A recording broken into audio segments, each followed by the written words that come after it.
안녕하세요. 안면감지 디지털 사이니지 야벌레조입니다.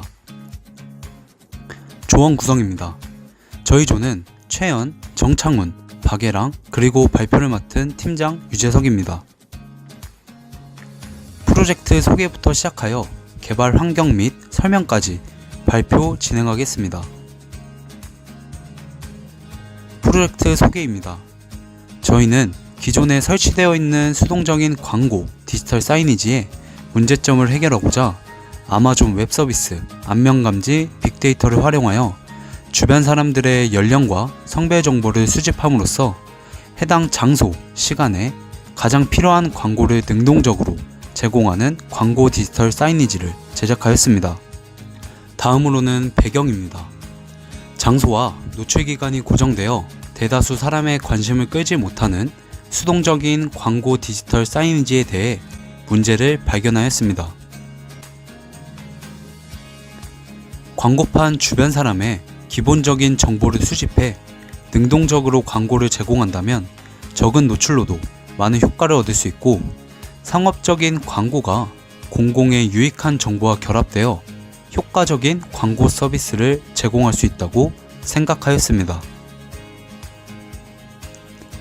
또한 저희는 수집한 정보를 광고 제작자에게 제공하여 고객 친화적인 광고를 만들 수 있도록 하였습니다.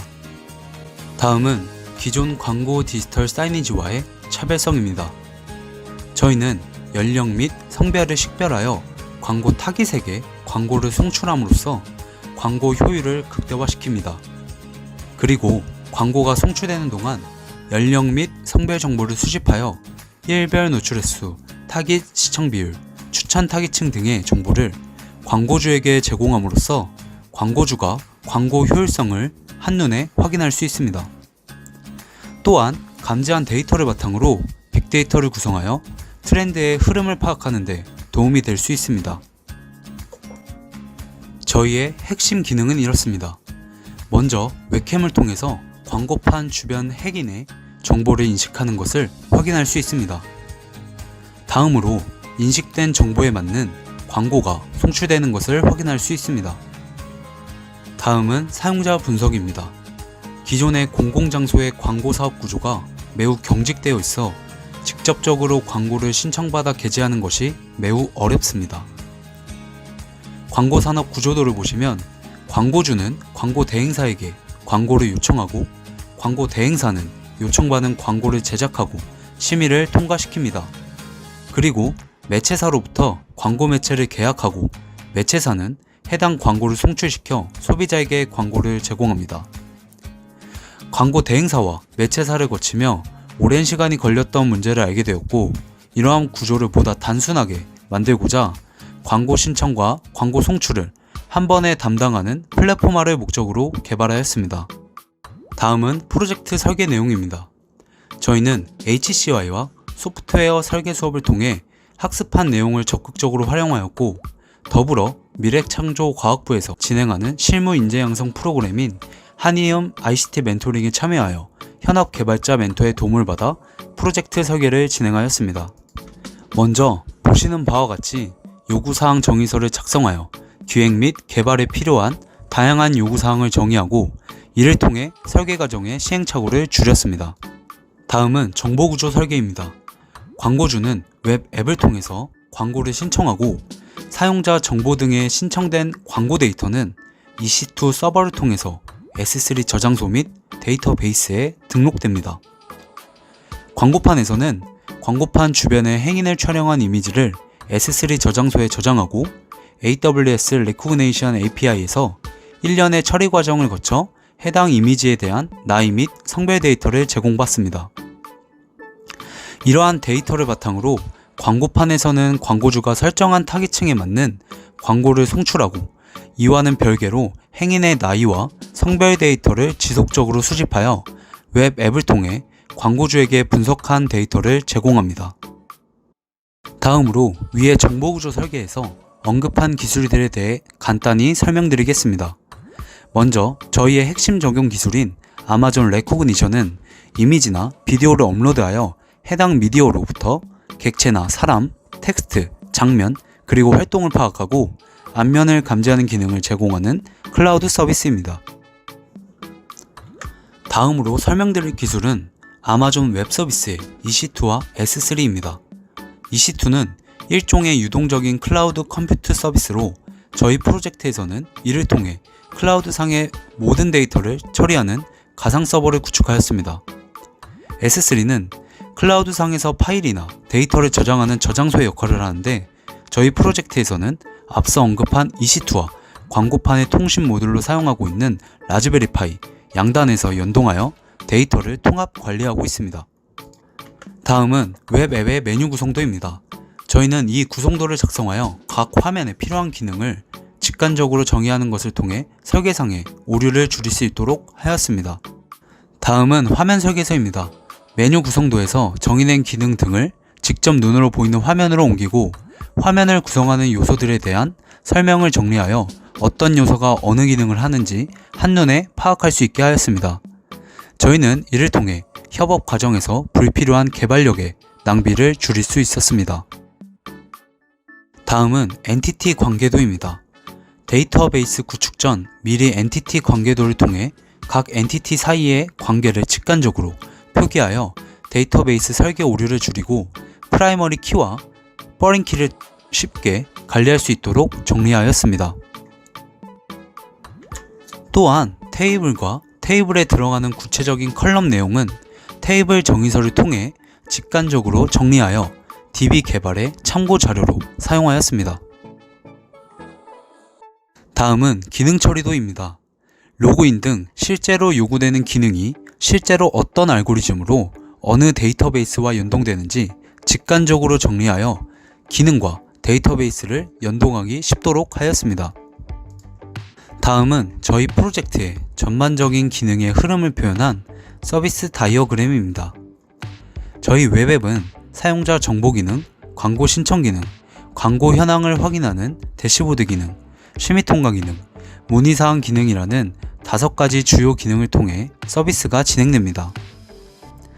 먼저 광고주가 광고 신청 기능을 통해 광고를 신청하면 심의 통과 기능을 통해 광고에 대한 심의가 진행되고 심의에 통과된 광고는 광고판에 등록됩니다. 광고판에서 안면 감지를 통해 인식된 성별, 연령을 타깃으로 하는 광고를 송출하고 감지된 연령 성별 데이터를 데이터베이스에 삽입합니다. 만약 인식된 성별, 연령을 타깃으로 하는 광고가 존재하지 않으면 공익 광고를 송출해 사회에 기여할 수 있도록 하였습니다. 또한 진행 중인 광고를 시청한 성별, 연령 타깃층 데이터를 직관적인 그래프로 제공하여 웹 앱의 대시보드 페이지에서 확인할 수 있도록 하였습니다. 다음으로 저희 프로젝트의 개발 환경 구축에 쓰인 소프트웨어 및 하드웨어의 사용 항목입니다. 저희는 프로젝트 개발에 쓰인 하드웨어와 소프트웨어 개발 환경 등을 미리 합의하고 표로 정리해 두었고 이를 통해 개발자들 간 개발 환경의 통일을 유도하여 버전 변경에 따른 개발 오류를 최소화하였습니다. 저희는 위에서 언급한 여러 산출물들 외에도 WBS를 통한 일정 관리, 엑셀을 통한 이슈사항 관리 등 프로젝트를 직관적이고 깔끔하게 정리하여 개발 방향과 분업, 개발 과정에 따른 애로사항들을 빠르게 공유하고 의사소통을 원활하게 하였습니다. 또한 모든 산출물들은 구글 드라이브를 이용해 관리해 언제든 필요한 산출물, 개발 회의록 등을 다운로드하여 활용할 수 있도록 하였습니다. 시연을 시작하겠습니다.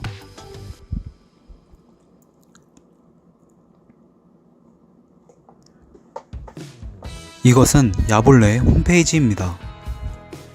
먼저 사용자 입장에서 로그인을 진행하겠습니다.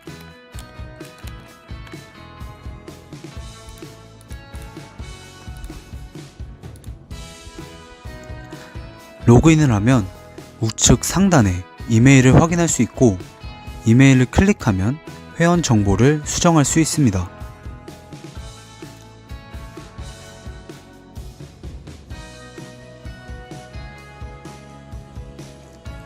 좌측 메뉴에는 야볼레 소개, 광고 현황을 볼 수 있는 대시보드, 광고 신청, 문의사항 페이지가 있습니다. 관리자 계정은 메뉴 구성에 차이가 있는데요. 관리자 계정으로 로그인해 보겠습니다. 메뉴에 심의를 통과할 수 있는 페이지가 추가된 것을 확인할 수 있습니다. 다시 사용자 계정으로 돌아와서 광고를 3개 정도 신청해 보겠습니다. 업체명, 광고명, 광고 분야, 그리고 광고가 송출되기 원하는 희망 연령대의 범위, 그리고 성별, 지역, 송출 횟수를 작성한 뒤 광고 영상 파일을 첨부하여 접수하기 버튼을 누릅니다.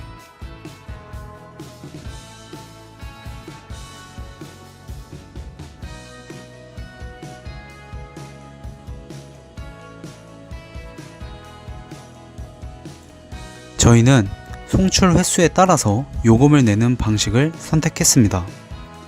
따라서 송출 횟수가 다 채워진 광고는 광고판에서 더 이상 광고가 송출되지 않습니다.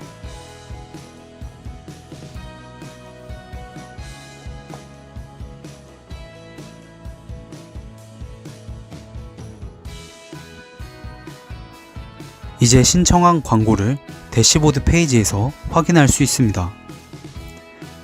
아직은 광고에 대한 심사가 이루어지지 않았기 때문에 심사 중인 광고 리스트에 표시된 것을 확인할 수 있습니다. 신청한 광고가 관리자의 검토 없이 광고판에 송출되면 문제가 발생할 수 있으므로 관리자 계정으로 광고를 검토하는 기능을 보여드리겠습니다. 이와 같이 방금 신청된 광고 리스트가 보여지고 원하는 광고를 선택하면 광고에 대한 심의 통과, 심의 미통과 버튼을 통해서 송출 여부를 결정할 수 있습니다. 먼저 심의 미통과 버튼을 눌러보겠습니다. 다시 사용자 계정으로 돌아와서 대시보드 페이지를 확인해 보면 해당 광고 목록이 사라진 걸 확인할 수 있습니다.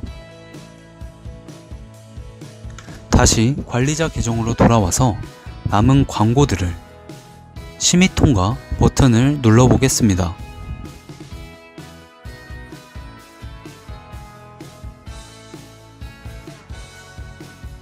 사용자 계정으로 돌아와서 대시보드 페이지를 확인해 보면 해당 광고가 진행 중인 광고 리스트로 옮겨진 것을 확인할 수 있습니다. 다음으로 광고판에서 작동하는 모습을 보여드리겠습니다. 광고주가 신청한 광고의 연령과 성별 정보에 매칭되는 행인이 감지되면 해당 광고가 송출됩니다. 그리고 송출되는 동안 해당 광고를 본 행인의 연령과 나이 정보를 지속적으로 수집합니다.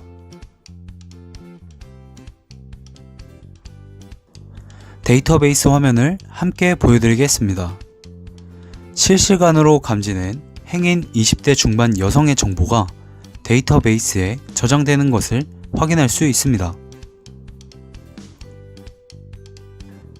이번에는 웹 대시보드 화면을 함께 보여드리겠습니다. 대시보드에서도 실시간으로 타겟층 노출 횟수가 증가하는 것을 확인할 수 있습니다.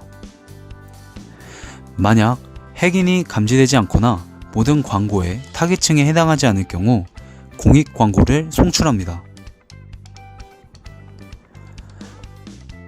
20대 중반 남성이 감지되면 광고주가 설정한 타깃층에 맞는 TFT 모바일 광고가 나오는 것을 확인할 수 있습니다.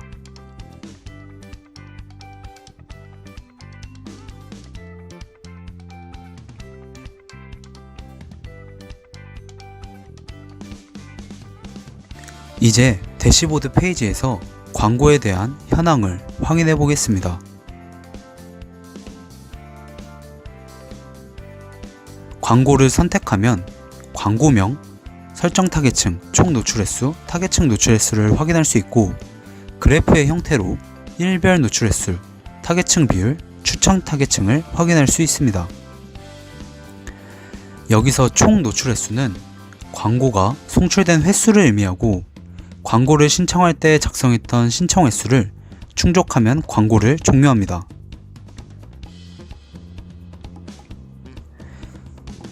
타겟층 노출 횟수는 광고가 송출되는 동안 인식된 행인 중 설정 타깃층에 해당하는 사람의 수를 보여줍니다. 다음으로 일별 노출 횟수 그래프를 보여드리겠습니다. 일별 노출 횟수는 당일 신청한 광고에 대해서는 조회할 수 없기 때문에 기존에 송출하고 있었던 광고로 설명해 드리겠습니다. 광고판이 실행되지 않는 메일 자정에 그 전날 일별 노출 횟수 데이터를 저장하여 보여줍니다.